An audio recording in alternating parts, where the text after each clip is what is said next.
Good morning, everybody. Welcome back to the Lehman Library. I'm so glad you've joined us again for Marilyn Storytime.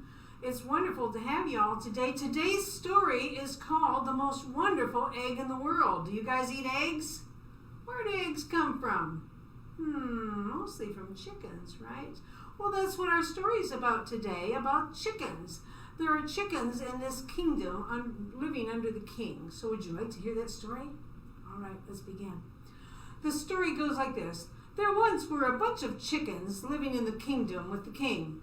They all were looking around at each other and thinking, oh, I just wish everybody would know how beautiful I am. I'm the most beautiful chicken in all the land. The other chickens were going like, well, no, I'm the most beautiful chicken in all the land. And they all started quarreling and arguing about it. Finally, the king said, oh, no.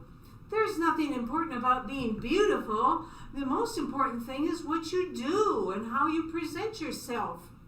And they go like, really? So the king decided to hold a contest for all the chickens of the kingdom. He was going to say that whoever showed the most beautiful egg in the kingdom would get to be the princess under his rule. Well, all the chickens were so excited they couldn't wait. They were all practicing laying eggs, and they all thought, oh, this is going to be the best. We'll get to live in the palace. Well, a couple weeks passed, and they all were ready. The contest was about to begin. So the first chicken that got up was Dottie.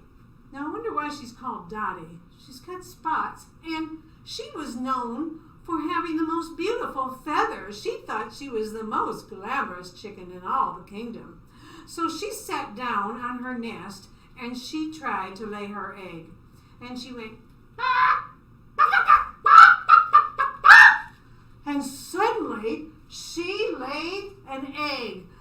Oh, it was the most perfect egg. It was shiny and shimmery, and the king said, oh, I have never seen such a perfect egg in all the land. Surely you may be princess. But we have to look at all the other chickens first. But I don't know how anybody else could beat that. All the other chickens nodded in agreement. They thought, oh, I don't know how we're ever going to do better than her. Well, the next chicken to try to lay the egg was Stocky. Now, she was called Stocky because she had the most beautiful and unique legs in all the kingdom. Oh, and she said, oh, I don't know if I can do better than Dottie, but I'll give it my best shot. So she sat down in her nest, and she, like, I think I have it. She got up off of her nest, and she had the biggest egg one had ever seen. The king said, oh my! I didn't think anybody could do better than Dottie, but this one is the most unique and the biggest egg I've ever seen. An ostrich would be proud to have that one. Oh, Stocky, that's a beautiful one. Surely you may be princess. Well, Stocky and Dottie were both pretty proud of themselves.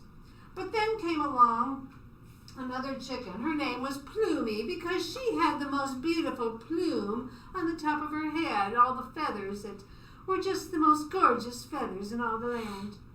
She said, oh no, I don't know if I can lay a better egg than Dottie and Stocky, but I'll try. So she sat down on her nest and she began to try to lay her egg.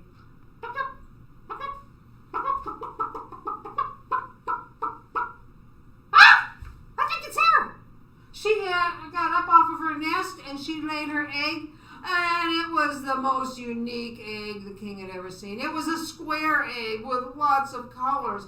He said, oh, I've never seen anybody lay an egg like that. That is so unique. Well, all the chickens were quite amazed. What are we going to do? Dottie's egg was the most perfect. Stocky's was the most largest egg they'd ever seen, and Plumi's was the squarest egg. What is the king going to do? What do you think he should do?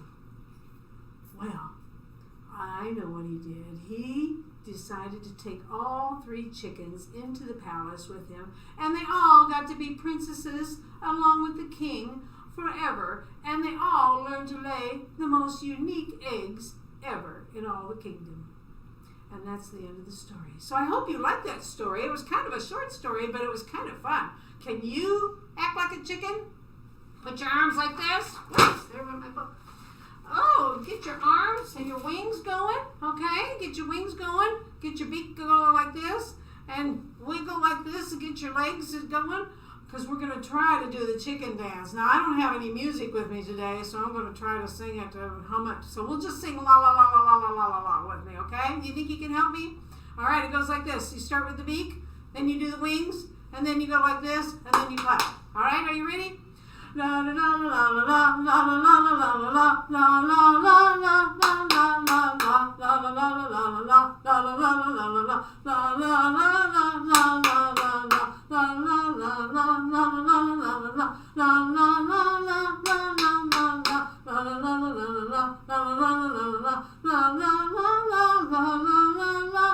Now the middle part, you get another chicken if you have one around, or you just get a friend. If you got a friend to go with you, you can kind of go la la la la la la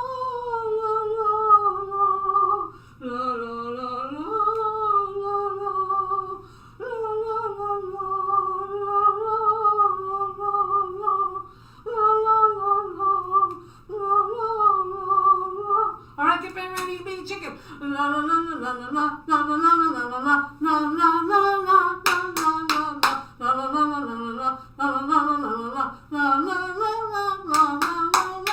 We made it short so we could end. I hope we didn't tire you out. You can do a whole lot more. Maybe you can come check out a CD or download it from YouTube or someplace at home and try that at your own speed and be a chicken. So I hope you like chickens, because this week at the summer reading program it's Farm Week, and chickens are obviously a farm animal. So tune in again next week, and you never know what we might do. So hope to see you soon. Thanks for tuning in. Bye-bye.